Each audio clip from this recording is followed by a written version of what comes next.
I am the Tofu Golem. Please enjoy the video. In this video, I will explain how to lock a fuel nozzle. First, always ensure your vehicle's engine is completely off before you begin fueling. This is a crucial safety step to prevent any accidents. Next, locate the fuel nozzle's locking mechanism, which is typically a small lever or clip.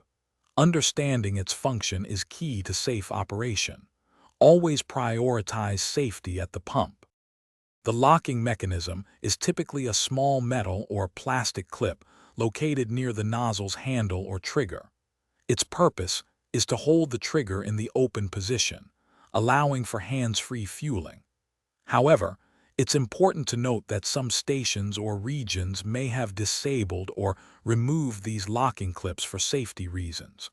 Always check the nozzle before attempting to engage a lock. To engage the lock, first insert the nozzle into your vehicle's fuel tank opening. Then, squeeze the fuel trigger completely to begin the flow of fuel. While holding the trigger, slide the small locking clip or lever into its designated position, usually a notch or groove. Slowly release the trigger, ensuring the clip holds it in place, allowing the fuel to dispense automatically.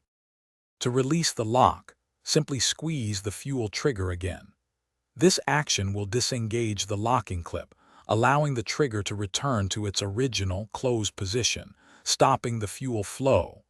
Always remain present and attentive during fueling, even with the lock engaged. Once fueling is complete, remove the nozzle carefully and replace it on the pump. Thanks for watching. Consider subscribing if we helped you today.